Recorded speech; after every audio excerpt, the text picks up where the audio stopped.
আজকে আমি এমন একটি গল্প নিয়ে এসেছি যেখানে পিটার নামের একটি ছেলে প্রাইভেট পার্ট 27 বছর পর্যন্ত কোনোদিনও বড় হয়নি। এরপর হঠাৎ একদিন তার প্রাইভেট পার্ট বড় হয়ে যায়। তারপর থেকে মেয়েদের দেখলে সে নিজেকে সামলাতে পারতো না। গল্পের শুরুতে আমরা দেখতে পাই পিটার নামের একজন ডক্টর, যার কাছে একজন মেয়ে চিকিৎসা করতে এসেছে এবং তার সমস্যা ছিল। তার কথায় কথায় ইন্টিমেট হতে ইচ্ছে করে এবং পিটারের সাথেও সে ইন্টিমেট হতে চায়, কিন্তু পিটার না করে দেয়, কারণ তার 27 বছর বয়স পর্যন্ত কোনোদিনও তার প্রাইভেট পার্ট বড় হয়নি। এছাড়া পিটার এসবের বিরুদ্ধে ছিল এবং এর বিরুদ্ধে একটা বইও লিখেছিল। তাই সে মেয়েটিকে ওই বইটি পড়ার জন্য দেয়। ওই বইটিতে লেখা আছে কিভাবে আমরা আমাদের নিজেদের ভাবনাকে বদলিয়ে নিজেকে শান্ত রেখে কিভাবে পৃথিবীকে অনেক দূর এগিয়ে নিয়ে যেতে পারি।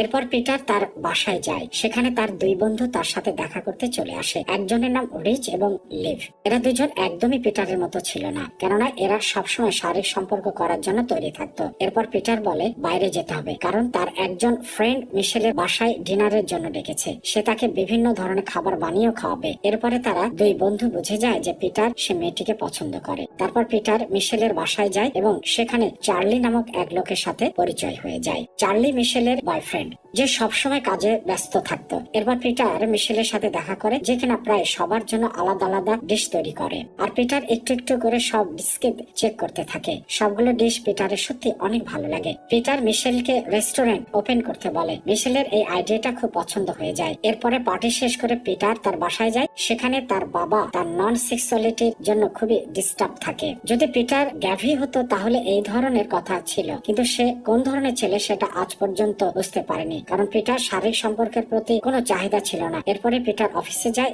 এবং সেখানে তাকে বলে যে তুমি শারীরিক সম্পর্কের বিরুদ্ধে বইটি লিখেছিলে, সেটা অনেক পপুলার হয়ে যাচ্ছে। এর জন্য পিটারকে একটি বড় ফেমাস শোয়ে ইন্টারভিউ এর জন্য ডাকা হয়। আর এতে তাদের ক্লিনিকে ডিমান্ড অনেক বেড়ে যায়। এরপর যখন তার বাসায় যায় তখন মিশেলের বাসার বাইরে চার্লিকে দেখতে পায়। এরপর পিটার জেনে যায় চার্লি মিশেলের ব্রেকআপ হয়ে গেছে, কারণ চার্লি তার কাজে অনেক ব্যস্ত থাকতো আর এর জন্য সে মিশেলকে টাইমই দিতে পারতো না। চার্লি চলে যাওয়ার পর পিটার মিশেলের সাথে দেখা করে এবং মিশেল অনেক স্যাড ছিল। এরপরে সে পিটারকে জড়িয়ে ধরে কাঁদতে শুরু করে এবং বলে তুমি যা বলেছো এখন আমি তাই করব। এরপর পিটারও তাকে বলে অবশ্যই তোমাকে এই সকল কিছু করতে হবে। পিটারের সব কথা শুনে সে অনেক খুশি হয়ে যায় এবং তাকে কিস করতে শুরু করে। পিটার আসলে সেক্সের বিরুদ্ধেই ছিল, তাই এই সবকিছু হওয়ার পরেও তার কোনো ফারাক পড়বে না। আর এগুলো তাকে আজব লাগে এবং সেখান থেকে মিশেলকে সরি বলে চলে যায়। এরপর আমরা জানতে পারি পিটারের অনেক মাথা ব্যথা হয়, যার কারণ আমরা মুভিতে আস্তে আস্তে জানতে পারবো। পরদিন সকালে রিচ আর লিফ আসে এবং পিটারকে তাদের সাথে বাস্কেটবল খেলার জন্য নিয়ে যায়। আর সেখানে একটি প্লেয়ার পিটারের বলে বল মেরে দেয় এবং সেখানে পিটার অজ্ঞান হয়ে যায়। তারপর লিফ আর রিচ তাকে হসপিটাল নিয়ে যায়। সেখানে পিটারের আবার মাথা ব্যথা শুরু হয়ে যায় আর সে কারণে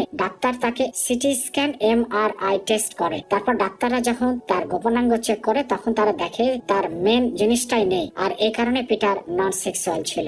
পরদিন সকালে রিপোর্ট পাওয়ার পর ডাক্তার পিটারকে বলে তোমার মাথায় অনেক দিন ধরে একটি টিউমার রয়েছে আর সেটি তোমার পিটুইটারি গ্ল্যান্ডে চেপে রেখেছে, আর এর জন্য তোমার সেক্সুয়ালিটি কোনো গ্রোথই হয়নি এবং সেটি ছোট রয়ে গেছে। আর তোমার শরীরে টেস্টোস্টেরন হরমোন একদমই তৈরি হয়নি, আর এর জন্য পিটার 27 বছর হয়ে যাওয়ার পরেও সে কোনো সেক্সুয়াল ফিলিংস পায় না, আর এর জন্য কখনো পিটার সেক্স করার ইচ্ছে হয়নি এবং শারীরিক সম্পর্কের ব্যাপারে আলাদা আলাদা বই লিখে গিয়েছে। ডাক্তার তাকে বলে তার টিউমারটি অপারেশন করে বের করে ফেলবে আর পরবর্তীতে পিটার তার জীবনকে এনজয় করতে পারবে।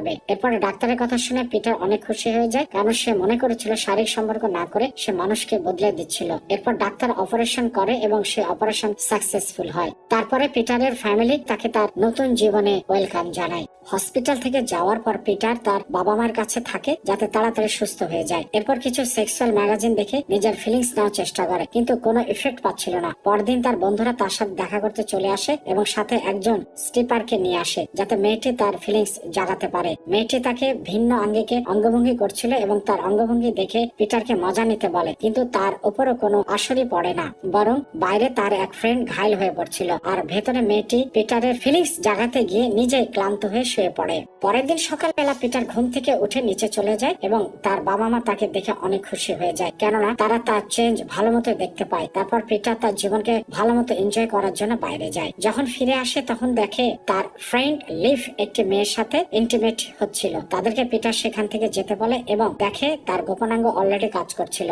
তারপর রুমে গিয়ে নিজে নিজে মাস্টারবেট করে ফেলে। তার জীবনকে এনজয় করতে দিনে প্রায় অনেকবার মাস্টারবেট করে ফেলে। একদিন মিশেল পিটারের সাথে দেখা করে এবং বলে সে একটি কুকিং কম্পিটিশনে পার্টিসিপেট করতে যাচ্ছে, আর সে যদি জিতে যায় তাহলে একটি অনেক বড় রেস্টুরেন্টে জব পেয়ে যাবে, আর সেখান থেকেই তার শেফ হওয়ার স্বপ্ন পূরণ হতে পারবে। এজন্য কিছুদিন বাইরে থাকবে। একথা শুনে পিটার তো মনে মনে দুঃখ পায়, কিন্তু তাকে দেখানোর জন্য মুখে হাসি থাকে। এরপর পিটার তার অফিসে গিয়ে একটি পেশেন্টের সাথে কথা বলে এবং তার কথা শুনে পিটারের উত্তেজনা বেড়ে যায়। এরপর পিটার ডাক্তারের কাছে যায় এবং তাকে বলে এরকম কেন হচ্ছে। ডাক্তার তাকে বলে 15 বছর পর তোমার টেস্টোস্টেরন হরমোন তৈরি হতে শুরু করেছে, আর এই জন্য এতটা উত্তেজনা হচ্ছে, আর সব জায়গায় ইফেক্ট হওয়ার জন্য রেডি আছে। এই হরমোন অনেক দেরিতে শুরু হয়েছে, তাই তোমার অনেক পরিবর্তন আসবে, যেমন গলা ভারী হয়ে আসবে, শিহরিত হয়ে যাবে, উত্তেজনা বেশিরভাগ হবে। এতে তোমার চিন্তা করার কোনো দরকার নেই, সব ঠিক হয়ে যাবে। তারপর সন্ধ্যার সময় পিটার মিশেলের সাথে কথা বলে এবং তার কম্পিটিশন সম্পর্কে জিজ্ঞেস করে। তারপরের দিন পিটার রেডিওতে ইন্টারভিউ দিতে যায় এবং ইন্টারভিউর সময় তার কণ্ঠ বদলাতে শুরু করে, আর সে ইন্টারভিউ শেষ করতে পারে না। তারপর পিটার তার বাবা মার কাছে গিয়ে তার সমস্যা সম্পর্কে বলে। তার বাবা মা তাকে বলে এই বয়সে এ সকল হওয়া একদমই নর্মাল, কিন্তু পিটার তাদের সাথে ঝগড়া শুরু করে দেয় এবং রেগে গিয়ে সেখান থেকে চলে যায়। তার যাওয়ার পর আমরা দেখতে পাই পিটারের বাবা এই ঝগড়ায় একটু দুঃখ পাননি, বরং খুশি হয়েছে, আর বলে আমরা 15 বছর থেকে এই সময়ের অপেক্ষা করছিলাম। তারপরে আবার সন্ধ্যায় পিটার মিশেলের সাথে কথা বলে এবং মিশেল আরেকজনের কথা বললে পিটার রেগে গিয়ে অনেক কথা শোনায়, তারপর ফোন কেটে দেয়। তারপর সকালবেলা পিটার তার ফ্রেন্ডের সাথে দেখা করে এবং সেখানে তার ফ্রেন্ড তাকে বলে আগামী 22 তারিখ আমার বাচ্চাকে আমার ঘরে বেবি সিটিং করতে পারবো। তারপর তাকে জিজ্ঞেস করে তুমি কোথায় যাচ্ছ, এবং সে বলে যে 22 তারিখ আমাদের অ্যানিভার্সারি, আর সেদিন তারা একটি রেস্টুরেন্টে গিয়ে ডিনার করবে এবং তারপরে একটি হোটেলে গিয়ে ইন্টিমেট হবে, কারণ বাসায় বাচ্চা থাকার কারণে তা ভালো মতো করে ওঠা সম্ভব হয়ে ওঠে না। এরপর পিটার রিচের বাচ্চাদের বেবি সিটিং করার জন্য রাজি হয়ে যায়। এরপর দিনের পর দিন যেতে পিটারের শারীরিক সম্পর্কের প্রতি অ্যাট্রাকশন শুরু হয়ে যায়। এর জন্য পিটারের পড়শি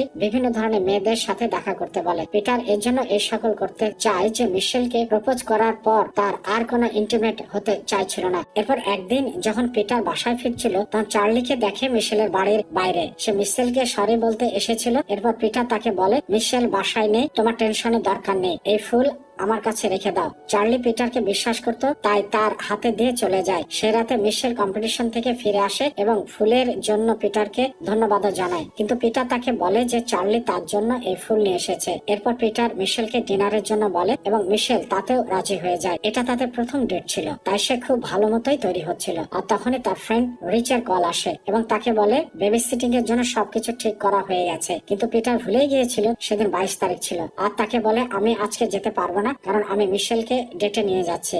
এরপরে রিচ অনেক রেগে যায় আর পিটারের সাথে ছোট বাচ্চার মতো ঝগড়া শুরু করে দেয়। পরবর্তীতে পিটার মিশেলকে একটি ফেমাস রেস্টুরেন্টে নিয়ে যায় এবং মিশেল অনেক খুশি হয়, কারণ এই রেস্টুরেন্টে টেবিল বুকিং পাওয়া যায় যা অনেক কষ্টকর হয়ে থাকে। এরপরে পিটার মিশেলের সাথে অন্যরকম আচরণ করছিল, কারণ সে দেখতে চাইছিল যে পিটার আর আগের মতো নেই, কিন্তু পিটার এই ব্যবহার মিশেলকে আজব মনে হয়।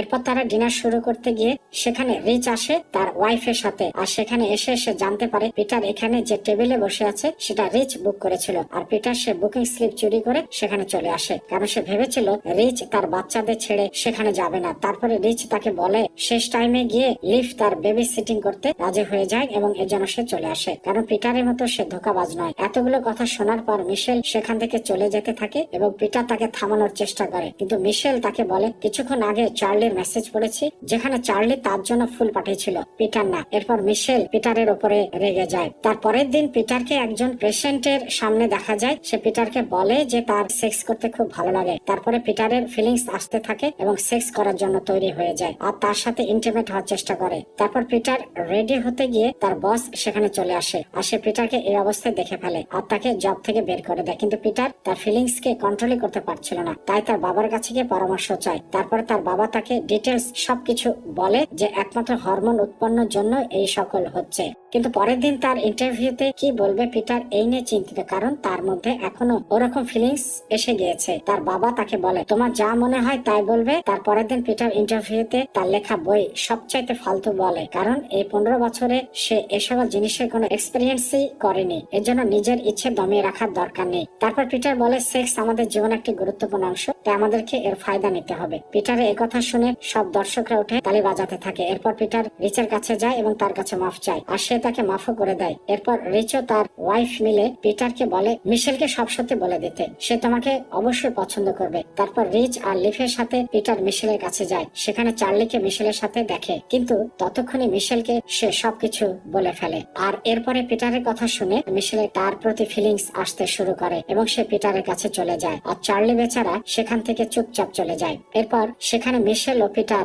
একসাথে কিস করে। এরপর লাস্ট সিনে পিটার এবং মিশেলকে আমরা একসাথে দেখতে পাই, যেখানে মিশেল প্রেগনেন্ট ছিল। পিটার তার নতুন এক্সপিরিয়েন্স সম্পর্কে আরেকটি বই লিখে, আর মুভিটি এখানেই শেষ হয়ে যায়। তো বন্ধুরা, এই ছিল আমাদের আজকের মুভির কাহিনী। কেমন লাগলো? নিশ্চয়ই ভালো লেগেছে। আর ভালো লাগলে অবশ্যই কমেন্ট করুন, শেয়ার করুন, আর এরকম মুভির কাহিনী পেতে আমাদের সাথে থাকুন। তো কথা হচ্ছে আগামী ভিডিওতে। সে নাগাদ সবাই ভালো থাকুন, সুস্থ, সুন্দর, নিরাপদ এবং সুরক্ষিত থাকুন। ধন্যবাদ সবাইকে।